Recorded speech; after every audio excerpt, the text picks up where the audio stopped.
देखिए हमने यहाँ दो चीज़ लिखा हुआ है, कॉमन फैक्टर और कॉमन मल्टीपल। कॉमन फैक्टर का हिंदी अर्थ है सार्वगुणनखंड। कॉमन मतलब जो सब में हो और फैक्टर मतलब हो गया आपका गुणनखंड।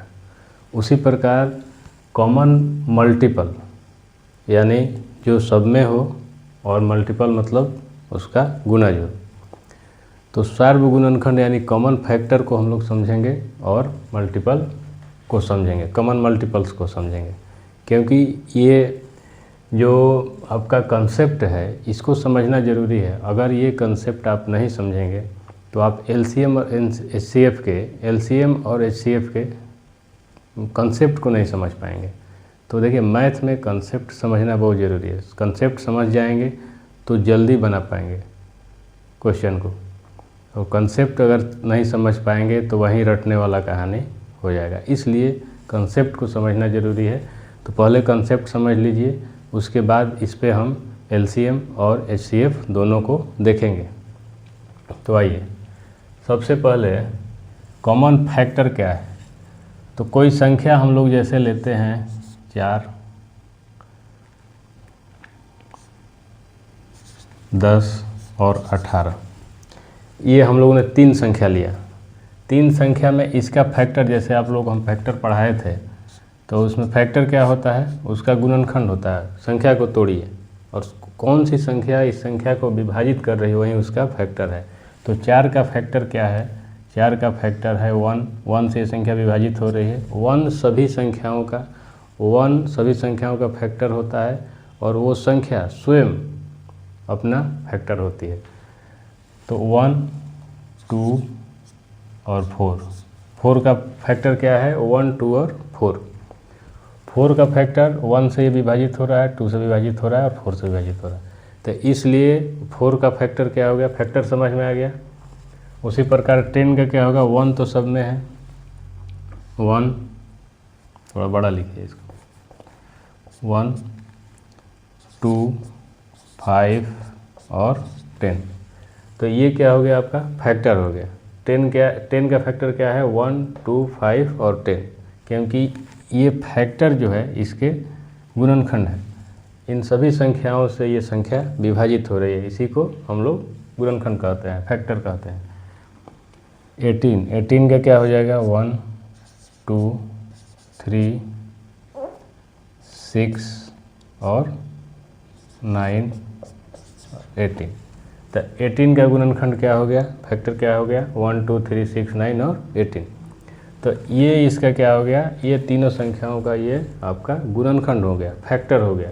तो कॉमन फैक्टर क्या है, यानी इन संख्याओं का कॉमन फैक्टर क्या है। कॉमन मतलब तीनों का, तीनों संख्याओं का कॉमन फैक्टर क्या है। तो कॉमन का मतलब जो सभी संख्याओं में, जैसे 1 सभी संख्याओं में है, तो ये इसका कॉमन फैक्टर हो गया। 2 सभी संख्याओं में है, तो ये इसका कॉमन फैक्टर हो गया। 4 सभी संख्याओं में नहीं है, तो ये नहीं होगा। 5 भी नहीं है, 4 के बाद कोई संख्या नहीं है। देखिए 2 के बाद कोई संख्या नहीं है। 3 18 में है लेकिन 10 और 4 में नहीं है। उसी प्रकार 6, 9, 18, 5, 10, 4 तीनों संख्याओं में नहीं है। कॉमन का मतलब हो गया सभी संख्याओं में, सभी संख्याओं में संख्या होगी तो वो संख्या कॉमन फैक्टर होगी। तो 4, 10 और 18 का कॉमन फैक्टर क्या हो गया, इसका कॉमन फैक्टर हो गया CF। इसका कॉमन फैक्टर क्या हो गया, 1 और 2। तो ये चीज़ समझ में आया। जैसे 4, 10 और 18 का कॉमन फैक्टर 1 और 2 हो गया, उसी प्रकार अगर हम लोग निकालना चाहें दूसरे किसी भी संख्या का, मान लीजिए कि हम 2 ही संख्या का निकाल रहे हैं, 4 और 10 का, तो 4 और 10 में क्या कॉमन फैक्टर है, 1 और 2। अगर 10 और 18 का निकालना चाहें तो 1 और 2, ये इसका कॉमन फैक्टर है। तो और कुछ उदाहरण लेके हम लोग समझ लेते हैं। देखिए मान लीजिए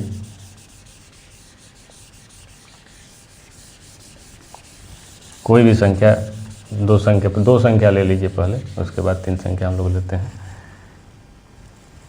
देखिए ये संख्या ले लीजिए आप 12 और 28। तो 12 का कॉमन फैक्टर क्या हो जाएगा? 12 का पहले फैक्टर निकालिए, तो 1 2 3 4 6 और 12, ये इसका 12 का फैक्टर हो गया। 12 का फैक्टर क्या हो गया? 1 2 3 4 6 और 12। उसी प्रकार 28 का फैक्टर क्या हो जाएगा? 1 2 4 6 नहीं है, 7 है, 8 नहीं है, 14 और 28। 28 का यही कॉमन फैक्टर है इसका। 12 का हो गया 1 2 3 4 6 12, और 28 का हो गया 1 2 4 7 14 और 28। तो इन दोनों का कॉमन फैक्टर क्या हो जाएगा? इन दोनों का कॉमन फैक्टर क्या हो जाएगा? दोनों में कॉमन निकालिए, क्या है दोनों में? क्या है? तो 1 है, दोनों में 1 है, दोनों में 1 है, 2 है और 4 है। तो ये तीनों इसका क्या हो जाएगा? कॉमन फैक्टर हो जाएगा, यानी कि ये तीनों इसका क्या हो जाएगा? कॉमन फैक्टर हो जाएगा। और ये जो संख्याएं हैं 3 है, 6 है, 12 है, ये और 7 14 और 28, ये संख्याएं कॉमन नहीं है। फैक्टर इसका है 12 का फैक्टर ये है 3 6 और 12, 3 तो केवल 12 का फैक्टर है, 28 का नहीं है, इसलिए ये कॉमन नहीं होगा। तो इस प्रकार हम लोगों ने समझ लिया कॉमन फैक्टर क्या है। जो गुणनखंड, जो संख्या दोनों तीनों जितने भी संख्याएं हैं उसमें कॉमन हो, फैक्टर उसका कॉमन हो, सभी संख्याओं में हो, तो उसको हम लोग कहते हैं कॉमन फैक्टर। आइए अब कॉमन मल्टीपल समझ लेते हैं हम लोग क्या है। गुणज मल्टीपल मतलब आप समझ ही रहे हैं, जैसे 2 का मल्टीपल क्या होगा? 2 का गुणज क्या होता है? स्वयं संख्या होती है और उसका आगे का जो भी गुणज है 2 4 6 8, अब आगे आप जितना बढ़ते जाइए। 3 का मल्टीपल क्या होता है? 3 6 9 12 15। तो ये इसका क्या है? मल्टीपल है। 2 का मल्टीपल है और 3 का मल्टीपल है। उसी प्रकार 4 8 12 16 और 20, इसमें 12 ले लेते हैं। देखिए अगर 2 3 4 का कॉमन मल्टीपल निकालना हो तो उसमें सेम उसी प्रकार इसमें क्या होगा? गुणज निकलेगा और उसमें फैक्टर गुणनखंड निकल रहा था, इसमें मल्टीपल निकलेगा और उसमें फैक्टर निकल रहा था। तो इसमें कॉमन क्या है? 2 3 और 4, 2 3 और 4 के मल्टीपल में कॉमन क्या है? यानी तीनों में कौन है? तो देखिए 2 नहीं है, 4 नहीं है, 6 तीनों में नहीं है, 8 नहीं है, 10 तीनों में नहीं है, 12 है, 12 इसमें भी है और 12 इसमें भी है, 12 तीनों में है। तो इसका कॉमन मल्टीपल क्या हो जाएगा? 12। 2 3 और 4 का कॉमन मल्टीपल क्या हो जाएगा आपका? 12। उसी प्रकार कोई संख्या अगर आप 2 या 3 का केवल निकालते हैं, अगर 4 को आप भूल जाइए, अगर आप 4 को भूल जाइए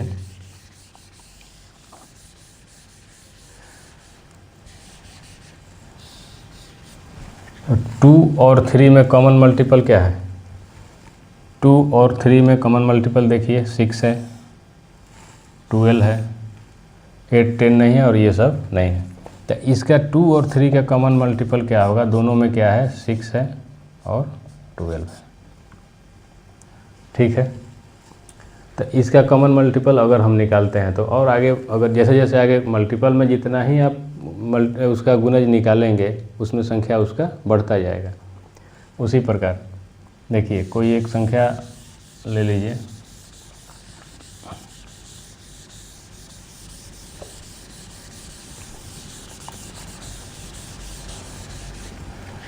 मान लीजिए हम लोग लेते हैं 4 और 7। तो इसका आप मल्टीपल निकालिएगा, इसका आप मल्टीपल 7 का और 4 का निकालिएगा, तो 4 के मल्टीपल में क्या आएगा? 4 8 12 16 20 24 28, आगे और बढ़ता जाएगा। उसी प्रकार 7 का 7 14, 21, 28, 35 इसी प्रकार बढ़ता जाएगा। तो इसमें हम लोग क्या देख रहे हैं, 7 और 4 में मल्टीपल क्या है, कॉमन मल्टीपल क्या है। तो इसमें देखिए 28 दिखाई दे रहा है और 28 दिखाई दे रहा है, उसके पहले कोई संख्या इसमें कॉमन नहीं है। तो इसका कॉमन मल्टीपल क्या हो जाएगा, आपका 28 हो जाएगा। तो ये क्या हो गया आपका, ये हो गया आपका कॉमन मल्टीपल और ये कॉमन फैक्टर। तो कॉमन फैक्टर और कॉमन मल्टीपल आप लोग समझ गए होंगे। कॉमन मल्टीपल का, कॉमन फैक्टर का मतलब है कि उसमें सारे गुणनखंड जो हो सभी संख्याओं में हो, और कॉमन मल्टीपल का मतलब है वह गुणज जो सारे संख्याओं का हो। तो अब आइए, अब हम लोग देखते हैं सहअभाज्य संख्या, को प्राइम नंबर। एक टर्म है सहअभाज्य संख्या, उसको देख लीजिए, उसके बाद हम लोग अगले वीडियो में एलसीएम और एचसीएफ को विस्तार से पढ़ेंगे। तो सहअभाज्य संख्या ये आपका हो गया कॉमन फैक्टर और कॉमन मल्टीपल। तो इसमें आप देख लीजिए, इधर लिख लेते हैं, ये क्वेश्चन आपका आता है, सहअभाज्य संख्या का क्वेश्चन आता है।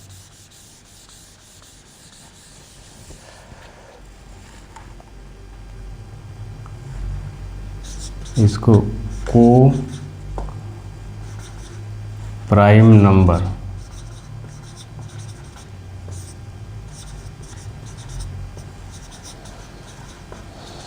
सहअभाज्य संख्या। देखिए को प्राइम नंबर सहअभाज्य संख्या क्या है, वह संख्या सहअभाज्य संख्या, सहअभाज्य संख्या में वो 2 या 3 संख्या का एक ग्रुप रहता है जिसका गुणनखंड जो है उसमें कॉमन होता है, और कॉमन गुणनखंड में केवल उसका फैक्टर जो है 1 होता है। केवल फैक्टर 1 के अलावा स्वयं संख्या तो होती है, लेकिन उसका कॉमन फैक्टर केवल 1 होता है। जैसे हम लोग यहाँ निकाल रहे हैं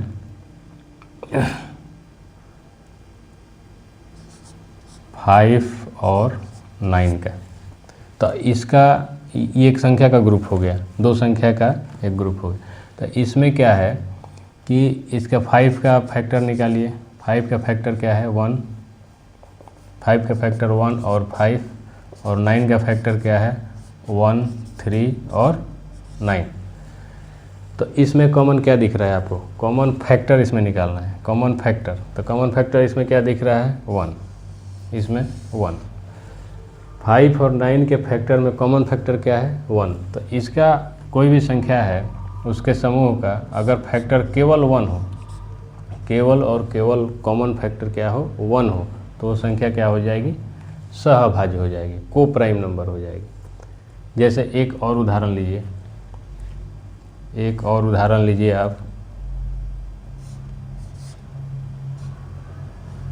4 और 15 का, ये संख्या 4 और 15। तो 4 का कॉमन निकालिए, फैक्टर निकालिए, तो 4 का फैक्टर क्या हो जाएगा 1, 2 और 4।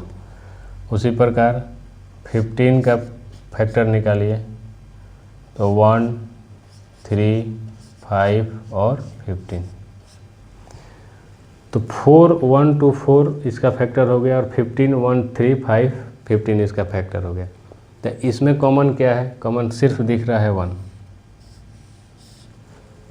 सिर्फ कॉमन फैक्टर क्या दिख रहा है, दोनों में है 1।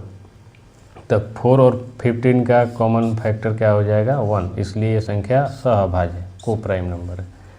उसी प्रकार आगे समझिए,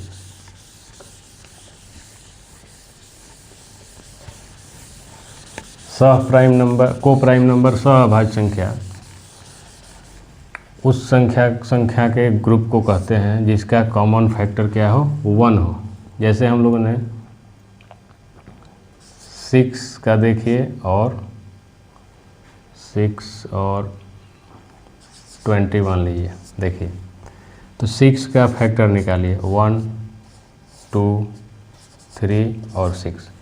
6 का फैक्टर कितना है 1, 2, 3 और 6 का फैक्टर है। 21 का फैक्टर क्या है 1, 3, 7 और 21। अब देखिए, अब बताइए क्या ये संख्या सहअभाज्य है, को प्राइम नंबर है।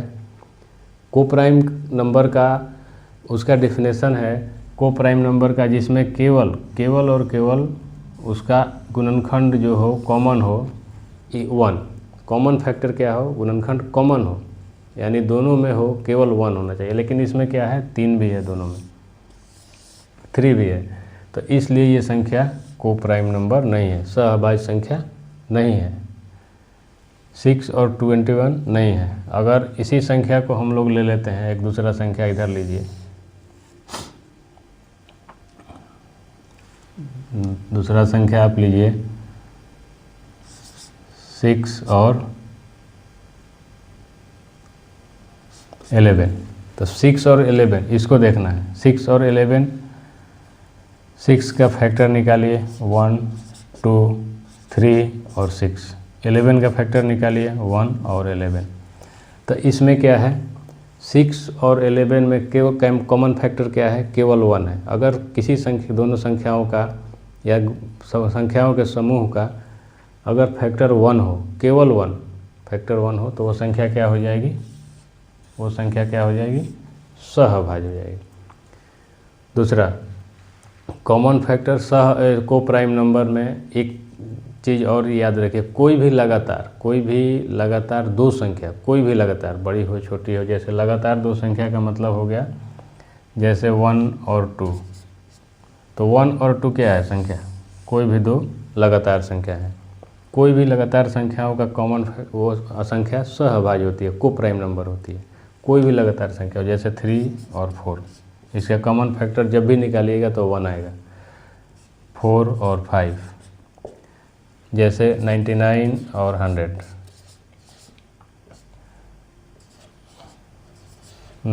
988 और 989, इन संख्याओं किसी भी लगातार दो संख्याओं का पेयर जो है उसका निकालिएगा आप कॉमन फैक्टर तो 1 आएगा, और वो संख्या क्या होती है, सहअभाज्य संख्या होती है। इसलिए इस चीज़ को हम लोग समझ लिए, ये कंसेप्ट आपका कॉमन फैक्टर क्या है, कॉमन मल्टीपल क्या है, और कॉमन कोप्राइम नंबर क्या है, सहअभाज्य संख्या क्या है।